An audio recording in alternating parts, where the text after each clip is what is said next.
जय हिंद, नमस्कार। आप सभी का स्वागत है हमारे यूट्यूब चैनल शिक्षक वाणी में और मैं हूं शंभुनाथ महतो। बीएलओ ऐप के चेकलिस्ट में बहुत सारे आवेदकों का नाम जोड़ने के लिए आवेदन आ रहा है। अब उसमें कुछ ऐसे भी आवेदन आ रहा है जो आपके भाग संख्या का वो निवासी नहीं है और वे आवेदन कर दे रहा है, और आवेदन तो कर ही रहा है। अब आवेदन करने का जो है नियम में बदलाव काफ़ी आ चुका है। उसमें एक नया एनेक्जर डी जोड़ दिया गया है, जिसमें बॉर्न इन इंडिया ऐसे करके तीन चार ऑप्शन आ रहा है। उसमें समस्या क्या है कि उसमें यदि वह आवेदक के द्वारा जो आवश्यक दस्तावेज मांगा जा रहा है तो उसमें अपलोड नहीं किया जा रहा है। आधार कार्ड पर ही वह अपना जन्म का प्रमाण पत्र साबित कर दे रहा है और आवास का पता साबित कर दे रहा है कि मैं इस आवास पर निवास कर रहा हूँ। और इसे जब बीएलओ के पास जा रहा है और वो आवेदक उसके भाग का नहीं है तो बीएलओ के समक्ष जा रहा है, तो बीएलओ का माथा ठनक जा रहा है, वो तो आवेदक है नहीं और वो रिजेक्ट कैसे होगा। ये सभी समस्या है। तो ये जो समस्या है, इस समस्या का भी निदान है कि उसका कैसे, जो आपके भाग संख्या नहीं है उसको कैसे रिजेक्ट कर दिया जाए। तो हम आपको इस वीडियो में यही बताने वाले हैं। आवेदक भले ही आपके भाग संख्या का नहीं हो, लेकिन फिर भी उसको रिजेक्ट किया जा सकता है। उसको रिजेक्ट करने का उपाय है, हम आपको उपाय बताएंगे। उस उपाय बताए उससे पहले आप सभी बंधुओं से एक छोटा सा आग्रह है, यदि आप हमारे चैनल पर नए हैं तो हमारे चैनल को सब्सक्राइब कीजिए और बेल आइकन जरूर दबाएं। तो चलिए आपको लिए चलते हैं बीएलओ ऐप के चेकलिस्ट में। वहीं पर तो सबसे पहले हम आ जाते हैं बीएलओ ऐप में, और बीएलओ ऐप में आने के पश्चात यहाँ जो यह चेकलिस्ट है, इसी में जो भी आवेदन किया रहता है उसका शो करता है। फार्म 6, 7, 8 जो भी हो, या आप भी ऑनलाइन आवेदन करते हैं तो आपका यहाँ पर चेकलिस्ट में आकर के शो करता है, आपको उसको रिसॉल्व करना होता है। तो इसको हम चेकलिस्ट में जाते हैं तो बहुत सारे बंधुओं का कमेंट आता है कि आप ब्लर करके जानकारी देते हैं।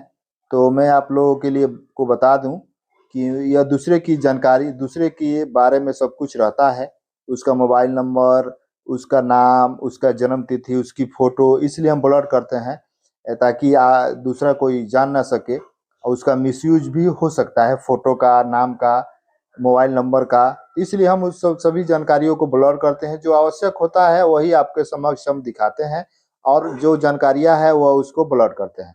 तो जैसे देखिए यहाँ पर आते हैं तो हमारे में 3 ठो शो कर रहा है। ये जो तीसरा नंबर का आवेदक है, इसी के, यह हमारे भाग संख्या का नहीं है। हम इसको कैसे रिसॉल्व करते हैं और कैसे इसका जो समाधान करते हैं, और इस आवेदक के द्वारा जो एनेक्जर डी है उसमें भी डॉक्यूमेंट्स अपलोड नहीं किया गया है, तो कैसे हम इसको रिजेक्ट करेंगे हम आपको यह बताते हैं। जैसे इसको टच करते हैं तो थोड़ा देर समय लेता है और उसका पर्सनल डिटेल्स की जानकारी आ जाती है। उसका नाम, जेंडर, उसके पिता का नाम, उसका मोबाइल नंबर, उसका ईमेल आईडी, और नीचे की तरफ स्क्रॉल करते हुए जाएंगे तो उसका जन्म तिथि, आधार कार्ड नंबर, ये सब कुछ आ जाता है। उसके बाद उसका पता आ जाता है। अब सबसे महत्वपूर्ण बात यह है कि यह जो मतदाता है यह आपके भाग संख्या का नहीं है। तो यहाँ से हम आपको जानकारी देते हैं, इंफॉर्मेशन यहाँ से, कि on field visit applicant is found. अब जब आप फील्ड में विजिट करने के लिए गए, उसके मतदाता के पास जानकारी हासिल करने के लिए वास्तव में वो मतदाता आपके भाग संख्या का है या नहीं है, तो ये जब जानकारी हासिल कर लेते हैं तो जब आपको जानकारी प्राप्त हो जाती है तो अवेलेबल पर लिखते हैं। अगर वो नहीं पाया जाता है तो एब्सेंट लिखते हैं। अगर वो दूसरे जगह स्थानांतरित हो गया है तो शिफ्टेड करते हैं। अगर मृत हो गया है तो डेट करते हैं, और उसके बाद नॉट सच पर्सन पर इनमें से कोई आपको एक क्लिक करना होगा। जैसे ये मतदाता हमारे भाग संख्या का नहीं है तो हम क्या, यहाँ पर जो एब्सेंट है इस पर आपको, अगर आपके भाग संख्या का वो मतदाता नहीं आवेदन कर दिया है तो क्या करेंगे, एब्सेंट पर हम क्लिक कर देंगे और ऊपर बढ़ जाएंगे। और उसके बाद लिख रहा है कि अबव, यहाँ पर देखिए, above details are correct and verify, क्या जो जानकारी है सब कुछ सही है, तो लिख देंगे कि नॉट सेम। अब यहाँ पर आते हैं, देखिए यही है एनेक्जर डी।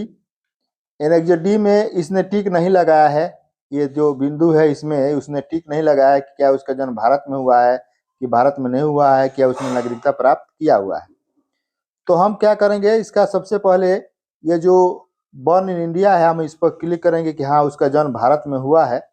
और देखिए अब ये पूछने लगा, ये जो इसने जो जन्म का प्रमाण पत्र प्रूफ दिया है कि मेरा जन्म इस तिथि को हुआ है और मैं 18 वर्ष की आयु पूरा कर चुका हूं, मेरा नाम मतदाता सूची में दर्ज होना चाहिए। तो इसके अनुसार इसका यह बता रहा है कि if born in India after 3/12/2004, यदि इस मतदाता का जन्म 3 दिसंबर 2004 के बाद हुआ है तब क्या क्या डॉक्यूमेंट अपलोड होगा।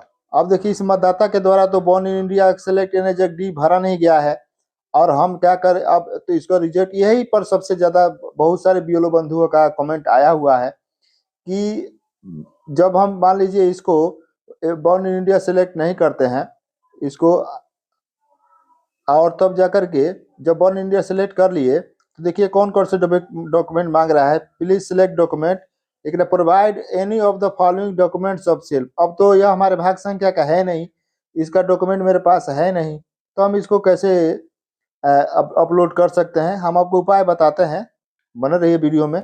और उसके बाद पूछ रहा है कि select both parents are Indian, क्या इसके माता पिता भारतीय हैं, तो हम लिख देंगे हाँ इसके माता पिता भारतीय हैं, ये चयन कर दिया। अब उसके बाद बोल रहा है कि provide any of the following any of the documents of for father, उसका आप उसके पिता का एक डॉक्यूमेंट अपलोड कीजिए। फिर बोल रहा है कि provide any of the following, माफ कीजिए, डॉक्यूमेंट्स ऑफ फॉर मदर, एक माता का डॉक्यूमेंट अपलोड कीजिए, क्योंकि जो चुनाव के दौरान निर्धारित किया गया एनेक्जर डी में उसमें स्पष्ट रूप से लिखा गया है कि 1 जुलाई 1987 के पूर्व अगर जन्म है तो उसे एक डॉक्यूमेंट देना होगा। 1 जुलाई 1987 से लेकर 2 दिसंबर 2004 के बाद यदि जन्म हुआ है तो उसे 2 दस्तावेज देने होंगे, एक अपना, एक माता या पिता में से किसी एक का, 2 हो गया। और 3 दिसंबर 2004 के बाद अगर जन्म हुआ है तो उसे 3 दस्तावेज देने होंगे, एक अपना और एक माता का भी और एक पिता का भी। उसी नियम के आलोक में यहाँ पर जो 3 दिसंबर यहाँ पर लिख रहा है कि इसका जन्म 3 दिसंबर 2004 के बाद हुआ है, इसी नियम के आलोक में उससे 3 दस्तावेज मांग रहा है। तब हम क्या करेंगे, अब ये तो हमारे भाग संख्या का है नहीं और मेरे पास दस्तावेज है नहीं, तो हम क्या अपलोड करेंगे। तो चलिए आपको बताते हैं क्या करना होगा। सबसे पहले वो आप अंग्रेजी में किसी सादे पेज, सफेद पेज पर लिख लीजिए कि हिंदी में बताते हैं, उसे अंग्रेजी में आप लिख दीजिए, यह मतदाता हमारे भाग संख्या का निवासी नहीं है।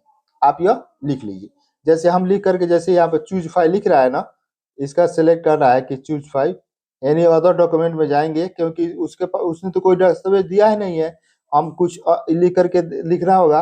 तो क्या कीजिए, लिख लीजिए अंग्रेजी में, this applicant is not a resident of our part number, यह आप लिख लीजिए। और क्या कीजिए, एनी अदर डॉक्यूमेंट का चयन कीजिए और चूज फाइल लिख रहा है तो यहाँ पर टेक फोटो लिख रहा है, टेक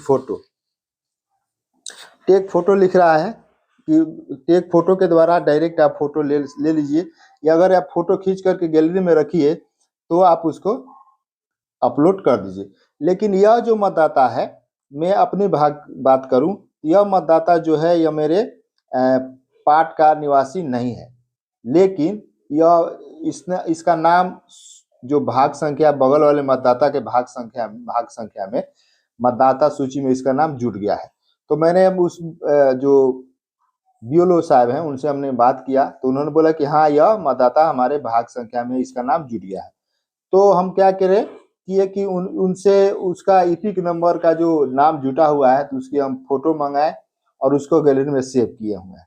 तो यहाँ पर जो चूज फाइल में जाएंगे और गैलरी में अगर आपको वो अगर जुड़ा होगा, आपके साथ ऐसा होगा तो बगल वाले तो अगर नया आवेदक होगा, नया मतदाता सूची में नया जुड़ना का चाहता है, तब आप यह लिख करके अपलोड कर दीजिएगा। तो क्या करेंगे, जाएंगे हम चूज गैलरी में और उसकी जो तस्वीर है, जैसे ये वाली तस्वीर आ गई मेरे समक्ष, यह यहाँ पर आ गई। अब हम क्या करेंगे, इसको यहाँ पर जो एडिट फोटो का ऑप्शन दे रहा है, एडिट कर सकते हैं, नहीं भी कर सकते हैं। तो क्या करेंगे, हम इसको ऐसे ये जो सही का ऑप्शन है यहाँ पर हम उसको क्लिक करके अपलोड कर देंगे, ऐसे करना है। लेकिन सही फोटो अपलोड करना है, इसलिए हम क्या करेंगे, इसका वास्तविक फोटो को गैलरी से ले लेंगे और उसके बाद इसको हम क्या करेंगे, ओके कर देंगे। अब जब यह धीरे धीरे थोड़ा समय लेगा, यह अपलोड हो गया। और उसके बाद पूछ रहा है कि अब देखिए यहाँ पर पूछ रहा है, अब उसके माता पिता का तो दस्तावेज मेरे पास है नहीं, तो क्या करेंगे, वही जो लिखे हैं हम कि the name of this applicant is, तो ये हम लिखेंगे अंग्रेजी में, हिंदी में आपको बता रहे हैं, यह मतदाता भाग संख्या 16 में, इस मतदाता का नाम ऑलरेडी भाग संख्या 16 में है। ये हम इसको लिखे हुए हैं और हम क्या करेंगे, इसको हम फोटो खींच करके अपलोड कर देंगे। तो इसमें अदर डॉक्यूमेंट में चले जाएंगे और आपको क्या करना है, जैसे ये मेरे साथ है तो मैंने उसका फोटो अपलोड कर दिया। आपके साथ अगर है ऐसा, तो अगर वो अब नाम जुटा हुआ है तब ये अब तरीका अपनाइए। अगर नाम नहीं जुटा हुआ है तब लिख दीजिएगा this applicant is not a resident of our part number. इसे आप सेव करके रखिए गैलरी में, या डायरेक्ट फोटो भी आप खींच लीजिएगा। तो ऐसे मनी अदर डॉक्यूमेंट में चयन कर लिए, चूज फाइल गए और गैलरी से इस फोटो को क्या करेंगे, सेव किए हुए हैं, इसको हम उठा लिए और इसमें लिखा हुआ है कि the name of this applicant is in part number 16। इसको ओके कर दिए और थोड़ा देर समय लगेगा यह अपलोड होने में। इसी तरह से आप भी लिख दीजिएगा this applicant is not a resident of your part number. फिर इसको चूज, यहाँ पे डॉक्यूमेंट चूज कीजिए, एनी अदर डॉक्यूमेंट में जाइए, चूज फाइल कीजिए और फिर गैलरी से लीजिए वही फोटो, फिर वही फोटो फिर दोबारा उसको लिखा हुआ आप उसको अपलोड कर दीजिए। और उसके बाद फिर जाइए इसमें, अब उसके बाद यहाँ पर आइएगा तो पूछेगा कि प्लीज अपलोड सिग्नेचर। तो इसमें हम क्या करेंगे, इस सिग्नेचर में भी वही फोटो को अपलोड कर देंगे, क्योंकि सिग्नेचर तो उसके मेरे हमारे पास तो है नहीं, तो अपलोड कर देंगे। और उसके बाद अंत में आ रहा है कि यहाँ पर रिमार्क में, तो लिखिएगा रिमार्क में रिजेक्टेड, कैपिटल में रिजेक्टेड, तब लिखिए रिजेक्टेड के बाद लिखिए the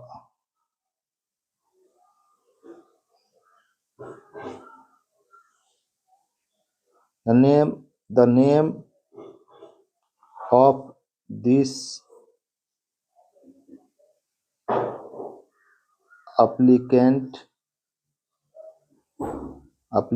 is in part number 16।